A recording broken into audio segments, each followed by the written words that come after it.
How's it going, everyone? And welcome back to my Black Torch review, Chapter 11 in the fourth Tonkobon. So, we continue on from the last chapter where Rango is talking to his old buddy over here, and they're talking about, hey, come join me, and we'll just leave this kid alone, basically. And so as they're talking, another enemy shows up, and he comes with that little girl who has the barrier up. Um, the new enemy is called Koga, and he's holding that little girl, the one that had the barrier up, and they were talking to they're talking to Rango basically, and they're saying, we can remove you from your vessel, like right now. And Rango gets surprised, and he's like, "What do you mean, right? Like you're gonna do it right now?"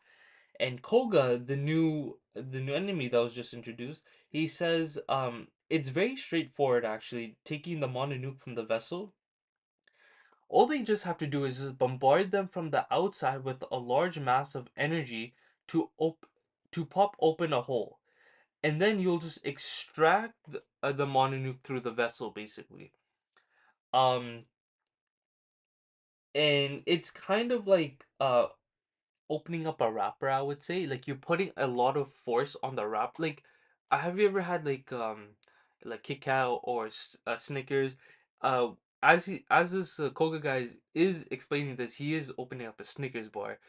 He's basically putting force on the Snickers bar, like the wrapper, to open it up to take the bar out. Basically, that's kind of how he explained it. So then they do explain that yes, it will cause stress on the vessel. And Rango does look back at you and is like, okay, more stress? Like this is gonna be pretty bad for him.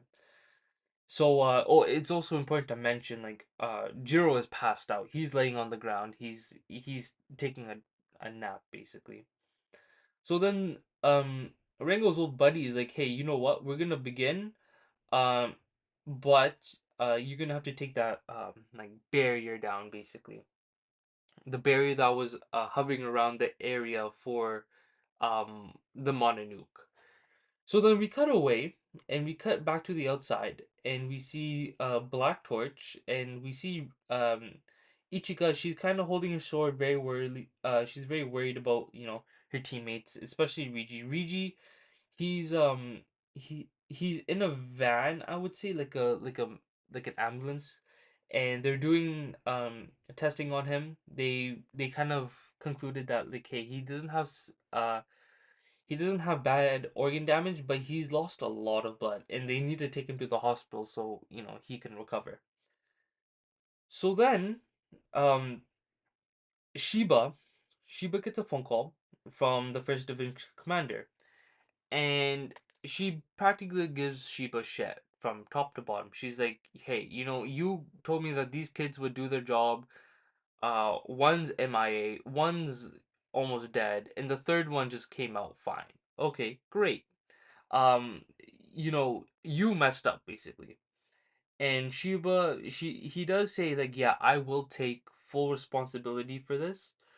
Um, and as he says this, the first division commander says, "Yeah, what we're gonna be doing is I'm gonna be sending in two of my two of my own personnel, two very good um um members of Division One, and their names are I- Himizuka and Inui. Um, and so they're going to be the ones going into the battlefield now."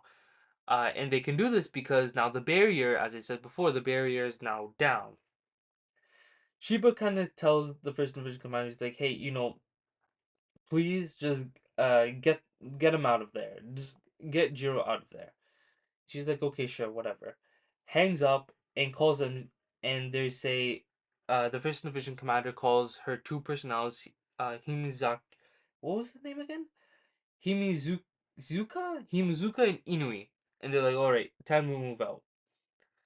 So then we cut back to Jiro and the gang, the villain gang, I would say, and the ritual starting, and they're trying to um put a bunch of energy onto Jiro's body, stressing him out just so Rango could come out. So as this is happening, we see Rango pulling out of Jiro's body, but at the last second, Jiro grabs Rango's tail. He's like, this fight was one we started together. And Rango kind of sees this, um, is like, oh shit, the dude's kind of right. And Rango's old buddy, the main villain, just grabs Rango and is like, all right, man, the playtime's over. What are you doing? We gotta go. And so right away, as this happens, Koga is looking around, and a car just pulls up, or I think somebody just stands on a car, and it is one of the first Vision's best elite soldiers. And so another one shows up, and it is a guy and a girl. I right now I can't decide who's who, but the girl just kind of uh, palm heals Koga and just sends the dude flying, which I found kind of funny. And so they both pose, and we see the first division commander just standing there, and Koga is choked. He's like, "Yo, don't push your luck. You're trash humans." And so we got, but unfortunately, they grab the girl who's doing the ritual, and they're like, "Hey, you know what? We got what we wanted. We got Rango, and so now we're just gonna dip." And so we see um the villain holding Rango's like his body basically, and he takes his cloak off. And my God, this man has a really good fashion statement. Like the bro's wearing a three-piece suit, and he's looking really good. Best looking villain I've ever seen, uh, by far. So then Jiro and Rango look at each other, and Rango just heads off, and Rango is now gone with the enemy. So then we kind of time skip a little bit to the next day, and Riji wakes up, and Riji's like, "Damn, like what the hell's going on yet? Like what the hell's going on?" And they kind of bring him up to speed. They're like, "Hey, you're in the hospital. You've been here for at least a day." And Riji's like, "Hey, I'm so sorry. Like I'm pathetic. I couldn't beat my own. I couldn't handle myself. I couldn't beat my Mononuke I was going up against." And Riji, he asks, he's like, "Okay, so what's going on with Jiro right now?" And Ichika kind of worryingly says, he's like, "Yeah, well, you see," and they cut away to the enemies. So here we see a little shrine. They're in the woods basically, and the main enemy, he goes in. I forgot this guy's name. I think his name's been mentioned. That I don't really know it, but oh well, I'll figure it out soon. Um, so Jiro, I keep saying Jiro and Rango so often that now that they're separated, I just don't know what I'm saying anymore. Anyways, Rango and the enemy, they're having a little talk, and he's like, "Hey, I brought you a meal for you," and it's a woman, all tied up, and Rango's like, "Yo, I kind of don't want to eat." And what the enemy does is he just blows the girl's head off. And I'm looking at this, I'm like, oh my God, this dude's standing on. This man really does mean business. And Rango's actually really shocked by this. He's like, what the hell? So they keep having a little more discussion back and forth. And Rango kind of asks, he's like, okay, so what the hell happened?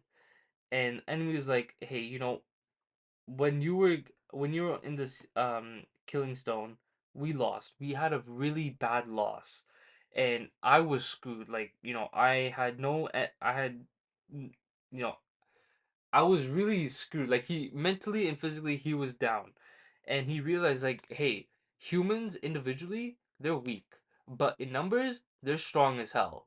So I had to go back into the woods, regroup, reformulate my entire plan and organization basically.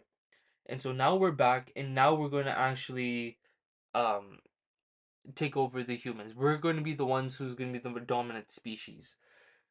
So as he says this, he looks at Rango and he blows him up. He tries to blow him up. And Rango's like, "Yo, what the hell? What are you doing?"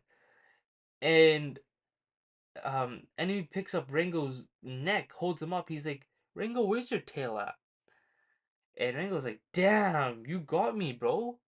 I left it with Jiro. All of my energy is with Jiro. You're just looking at my husk." And so he goes into like, I don't know, like a second form, I would say, and just blows Rango up right then and there. And we cut back to Jiro now. And Jiro, he has a bunch of mechanisms on him, and we see the two elite soldiers from Division 1 and with the Division 1 captain. They're all there, and they're going to interrogate Jiro. Basically, because he has the Mononuke in him, and they don't know what the hell happened. They don't know, what's going on with him and Rango. They're practically just gonna keep him there. And Jiro's like, "Hey, I don't want to answer to any of your questions unless you're Shiba." First Division Commander says, "Hey, Shiba's not gonna be here for a while," and Jiro's not taking that answer. He's like, "Okay, you know what? If he's not here, I'll just practically go to him. This is my mess, and I'm gonna clean it up."